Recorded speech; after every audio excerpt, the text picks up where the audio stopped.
श्रीकृष्ण प्राणी युवा वर्ष नेपालको 35औं केन्द्रीय वार्षिक साधारण सभामा केन्द्रीय संयुक्त तहबाट महासचिव दीपक कार्कीद्वारा प्रस्तुत प्रतिवेदन।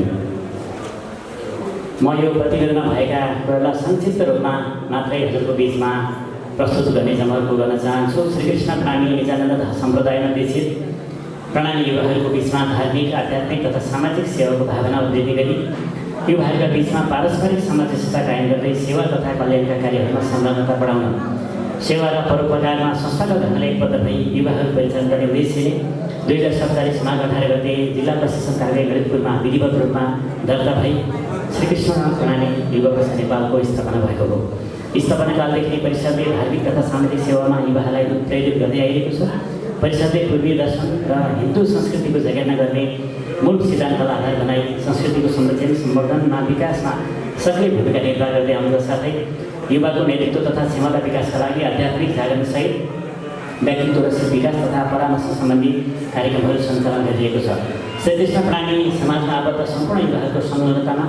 सामाजिक सेवाका लागि केन्द्रमा राखी परिषदले विपदको समयमा स्वयंसेवक परिचालन, विपन्न र अशक्तलाई मानवीय सेवा, स्वास्थ्य शिविर सञ्चालन, रक्तदान सेवा, वातावरण संरक्षण सम्बन्धी कार्य, दुर्गम स्थानका अशक्तलाई स्टेसन वितरण, विपन्न बालबालिकालाई शैक्षिक सामग्री तथा छात्रवृत्ति प्रदान, बाढी, पहिरो, अग्नि, भूकम्प, शीतलहर र महामारीबाट प्रभावितका लागि निर्माण र सुरक्षा सामग्री सहयोग, भोजन सेवा तथा खाद्यान्न सहयोग, औषधि उपचार, शीतलहर पीडितहरूलाई न्यानो कपडा वितरण, निःशुल्क आँखा परीक्षण, दृष्टिविहीनलाई शीतल छडी वितरण, असहायलाई खाद्यान्न तथा स्वास्थ्य सामग्री सहयोग जस्ता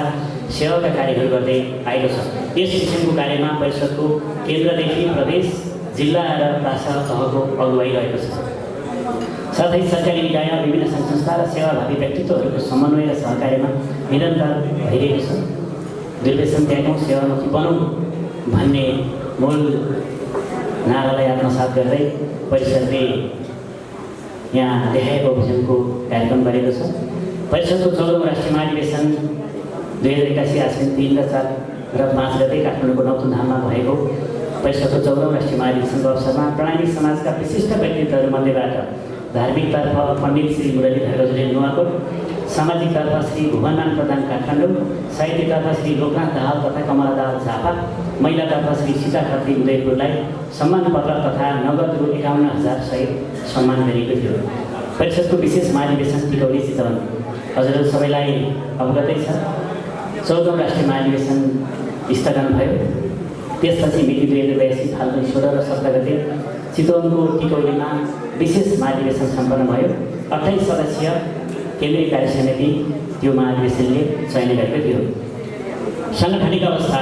चितवनको टिकौलीमा सम्पन्न विशेष राष्ट्रिय महाधिवेशन पश्चात परिषदको केन्द्रीय समितिको 4वटा पूर्ण बैठक र 9वटा सचिवालय बैठक सम्पन्न भएका छन्। यस श्रीकृष्ण प्राणी युवा वर्ष नेपालको केन्द्रीय समिति, केन्द्रीय सचिवालय समिति, सल्लाहकार समिति, प्रदेश स्तरमा कोशी प्रदेश समिति, मधेस प्रदेश समिति, बागमती प्रदेश समिति, गण्डकी लुम्बिनी संयुक्त प्रदेश समिति, कर्णाली सुदूरपश्चिम संयुक्त प्रदेश समिति, 49 जिल्लामा जिल्ला समिति, 10 वैदेशिक सम्पर्क समिति र 200वटा भन्दा बढी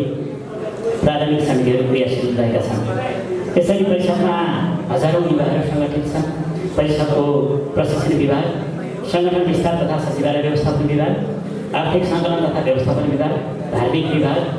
सामाजिक विभाग र सो अन्तर्गत शिक्षा शाखा, स्वास्थ्य शाखा, साकार शाखा, वातावरण शाखा, रक्त सञ्चार र खेलकुद शाखा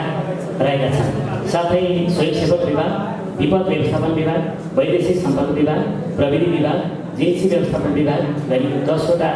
केन्द्रीय स्तरका विभाग र सो अन्तर्गत 4वटा शाखाहरू क्रियाशील छन्।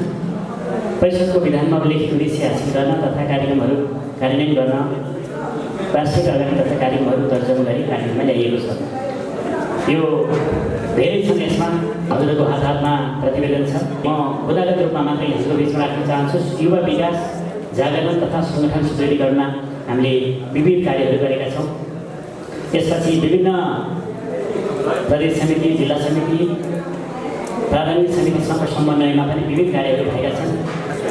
परिभ्रमण, देशैभरिका मन्दिर तथा सत्सङ्ग भवनहरूमा आयोजित वार्षिक उत्सव, भित्ता कथा तथा धार्मिक कार्यक्रमहरूमा सहभागिता, जिल्ला तथा प्रान्त परिभ्रमण र साधारण सभामा सहभागिता रहेको छ। धार्मिक कार्यक्रममा समन्वय र सहयोग भएको छ। सामाजिक सेवामा पनि हामीले निरन्तर कार्य गरेका छौँ। मैले यो सबै पढिनँ, कृपया हजुरको हातमा यो प्रतिवेदन छ, हजुरले पक्कै यसलाई पढ्नुहुनेछ भन्ने म अनुरोध गर्न चाहन्छु। परिषदको प्रारम्भिक समिति, जिल्ला समिति र प्रदेश समितिको आयोजनामा देशैभरिका विभिन्न मठ मन्दिरमा भएको पशु बलि निषेध सचेतना तथा साकारी अभियानमा केन्द्रको तर्फबाट समन्वय र सहयोग गरिएको छ। संस्थागत सहकार्य श्रीकृष्ण प्राणी सेवा समिति नेपाल, श्रीकृष्ण प्राणी भैरव महिला समिति नेपाल र यस परिषदबीच संयुक्त कार्यगत एकता भइरहेको छ। साथै अन्य धार्मिक तथा सामाजिक संस्थाको सहकार्यमा विभिन्न सेवाका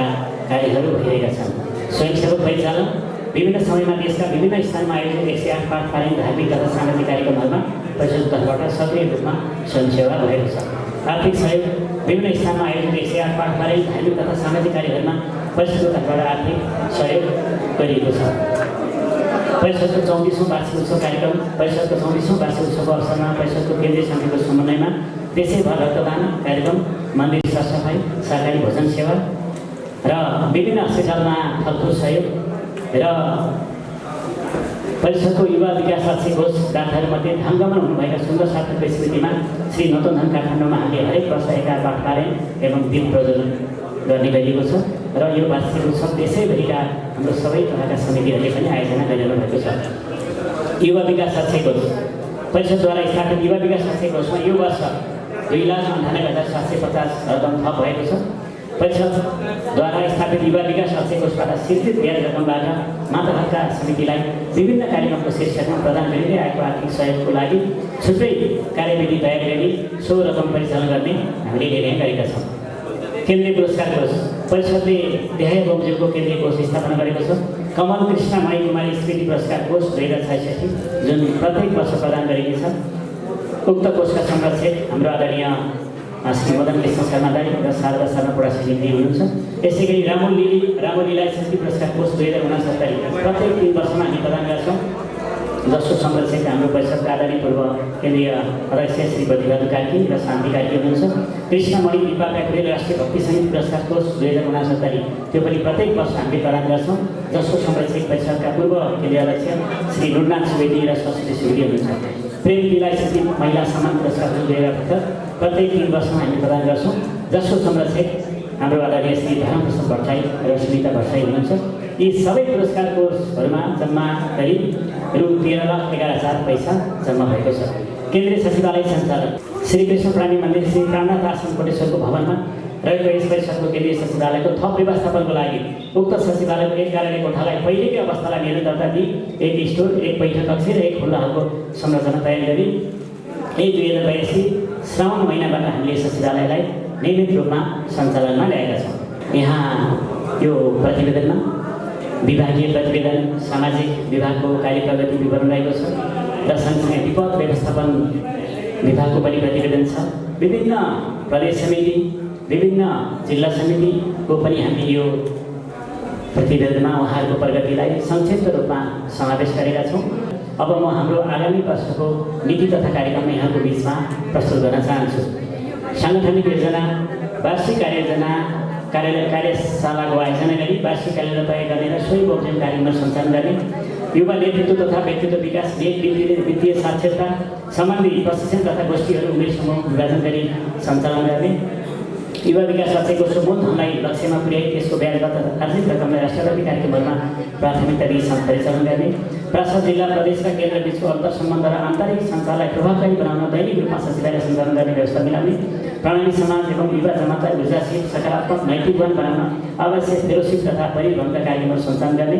युवा परिषदका सूचना र गतिविधिहरूलाई परिषदको आधिकारिक पोर्टल, वेबसाइट, एप्स र सामाजिक सञ्जालका पेज तथा समूह मार्फत प्रचार प्रसार गर्ने, परिषदका हरेक तहका पदाधिकारी तथा सदस्यहरूलाई अनुशासित र मर्यादित बनाउन पुरस्कृत सँगसँगै स्पष्टीकरणको समेत व्यवस्था गर्ने, वैदेशिक सम्पर्क समितिहरूलाई थप चलायमान बनाउने, केन्द्रीय समितिद्वारा प्रासद जिल्ला र प्रदेश भ्रमणका कार्यक्रमहरू सुनिश्चित गर्ने र सो अन्तर्गत कम्तीमा 1 महिना 1 जिल्ला 1 कार्यक्रमलाई अनुसरण तथा कार्यान्वयन गर्ने, उद्देश्य मिल्ने धार्मिक तथा सामाजिक संस्थाहरूसँग सहकार्य गर्ने, युवा परिषदको 5 आधारशिलालाई छुट्टा छुट्टै रूपमा व्याख्या गरी प्रत्येक आधारशिला समिति गरी कार्यक्रमहरू सञ्चालन गर्न माताहतका निकायलाई प्रोत्साहित गर्ने, परिषदले हालसम्म गर्दै आएका कार्यक्रमहरूलाई थप व्यवस्थित र प्रभावकारी बनाइ निरन्तरता दिने, श्रीकृष्ण प्राणी सेवा समिति नेपाल, श्रीकृष्ण प्राणी वैद्य महिला समिति नेपालसँगको सहकार्यमा देशैभर कार्यक्रमहरूलाई प्रभावकारी रूपमा बनाउने, निश्चय रहेका प्राथमिक तथा जिल्ला समितिहरूलाई थप सक्रिय बनाउन प्रदेश समिति मार्फत पनि केन्द्रीय वार्षिक अनुरोध कार्यान्वयन गर्न उत्प्रेरित गर्ने गराउने, विभिन्न पेसामा आबद्ध प्रणामी युवाहरूको विवरण सङ्कलन गर्ने र सो अनुरूपको तथ्याङ्क तयार पारी उहाँहरूको सिप, दक्षता, योग्यता, अनुभव र विशेषज्ञतालाई परिषदको विकासमा लगाउने, देशैभरिका प्रणामी युवाहरूलाई परिषदमा जोड्न विधानमा व्यवस्था भए अनुरूप साधारण सदस्यता विस्तार गर्ने, परिषदको सबै तहको समितिको तथ्याङ्क आबद्ध गरी केन्द्रीय समितिसँगको आबद्धताको प्रमाणपत्रको व्यवस्था गर्ने, परिषदको सबै तहको समितिको बोर्ड जो परिचय पार्टी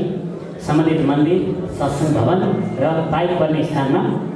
राख्नको लागि हजुरहरूलाई अनुरोध गर्ने र सरकारी निकाय तथा विभिन्न सङ्घ संस्थाको सहकार्यमा विभिन्न कार्यक्रम सञ्चालन गर्ने, आवश्यकता अनुसार निर्देशिका, नियमावली, कार्यविधि र आचार संहिता जारी गरी लागू गर्ने र अब सामाजिक स्वास्थ्य सम्बन्धी परामर्श र अन्य चिकित्सा सेवासँग सम्बन्धित कार्यक्रमहरू साथै एम्बुलेन्स सेवा ग्रामीण भेगसम्म पुर्याउनका लागि सम्बन्धित सङ्घ संस्था र मातापिता समितिसँग समन्वय गर्ने,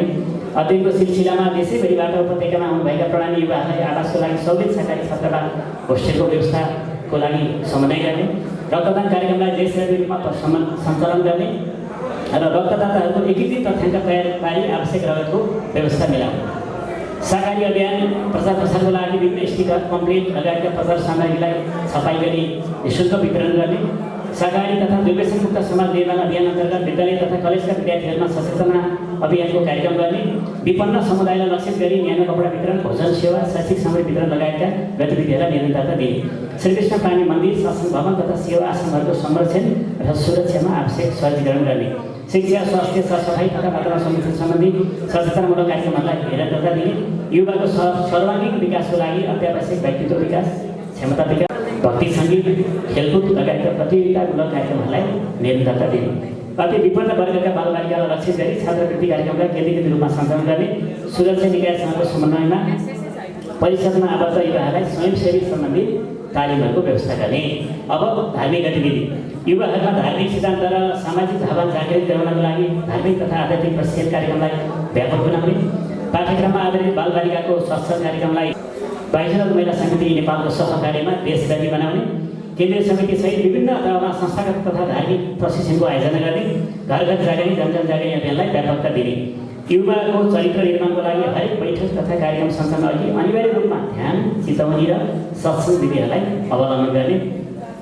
माथि उल्लेखित कार्यक्रमहरूको दीर्घकालीन र आर्थिक लक्ष्य निर्धारण गरी प्रत्येक वार्षिक सभामा तथ्याङ्कमा आधारित रही कार्य प्रगति विवरण सार्वजनिक गर्ने।